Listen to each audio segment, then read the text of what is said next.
With UFC Hall of Famer and former middleweight champion Michael the Count Bisping, I'm Brendan Fitzgerald from Sao Paulo. 12 fights tonight and a lot of Brazilian stars on display in the main event, though. Jan Blachowicz makes good in his second UFC main event as he comes across the pond and scores the split decision victory in a back-and-forth fight. Yeah, that's right. He went in there. He took on Ronaldo Jacare Souza, a legend of the jiu-jitsu world and the mixed martial arts world. It was a tentative fight. Both guys are big hitters. Both guys are jiu-jitsu black belts. Both guys capable of finishing a fight quickly. Problem is for us, the viewer, they both knew that. They were very tentative. They both know one shot can end everything. So it was a very close fight. I mean, it was a difficult one to score, a tough one. Jan Blachowicz was the winner. Well done to Jan Blachowicz. Speaking of difficult one to score, our co-main event was also that between Shogun Rua, a Brazilian icon in the fight game. Paul Craig steps in on short notice and less than 2 months after he scores a victory in Mexico. You said Paul Craig's stock rose. It was a split draw for these two fighters, also a back-and-forth affair. Yeah, listen, Paul Craig, in my opinion, went out here and shocked the world. We all thought his key to victory was to get a submission, to take Shogun down and look for the submission. Now, of course, throughout rounds 2 and 3, that's what he was trying to do. But in the first round, he showed him zero respect. He went forward. He hit him with a spinning wheel kick. He pushed him up against the fence. He hit him with a 20-punch combination. And Shogun looked like an absolute mess. But, of course, Shogun, being the legend, the warrior that he is, you know, there's no quitting that guy. They went 3 rounds. It was very close. It was a draw. I don't know if I agree with that, but either way, it was a close fight, and well done to both men. We'll see what's next with each of those fighters at light heavyweight. Stealing the show tonight, as he's done before, the lightweight contender who entered tonight, the 13th ranked lightweight contender, Charles Bronx Oliveira.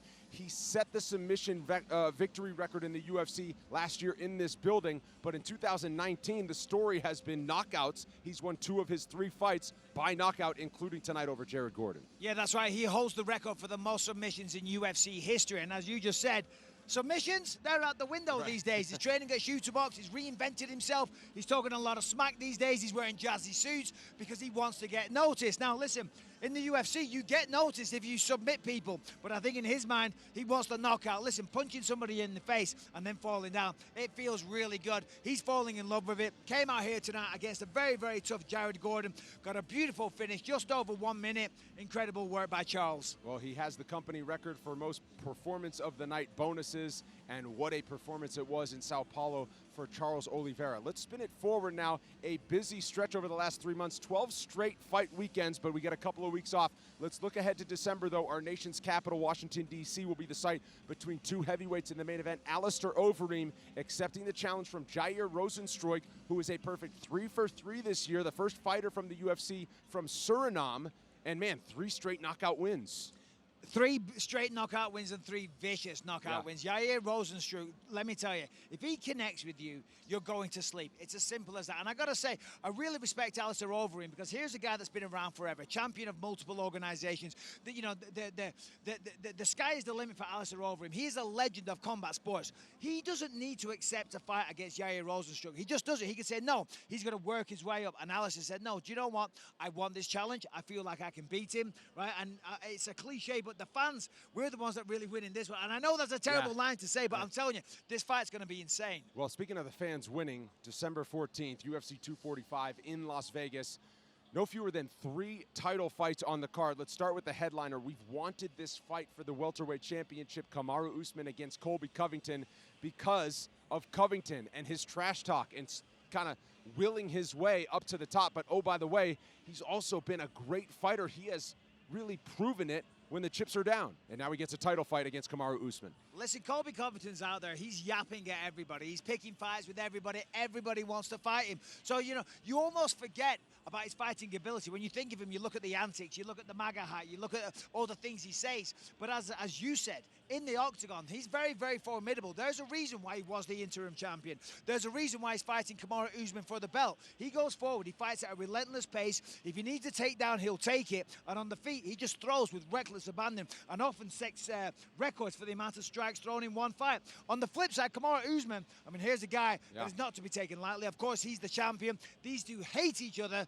And whenever there's bad blood involved, for me, it always makes it better. Yeah, it's always a little bit more fun.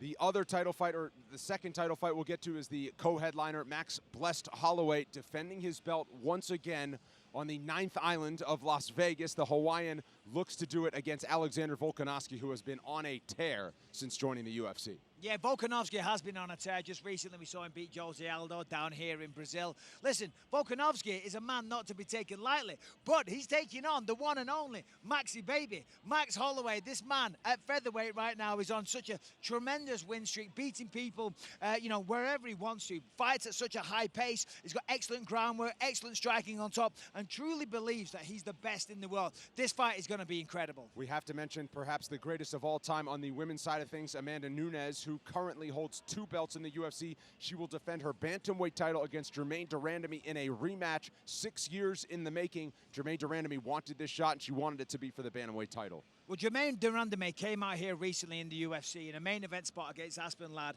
and it was pretty much the first punch that she threw. She put down the contender Aspen Ladd, and it was a clear-cut, fast, vicious beating for her, and of course a victory.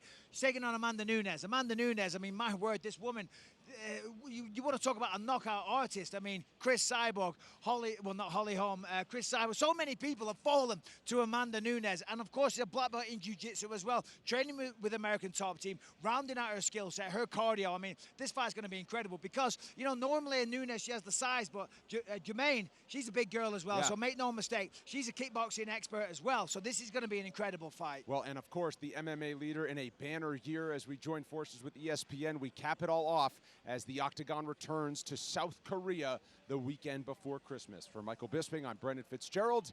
On we go to December.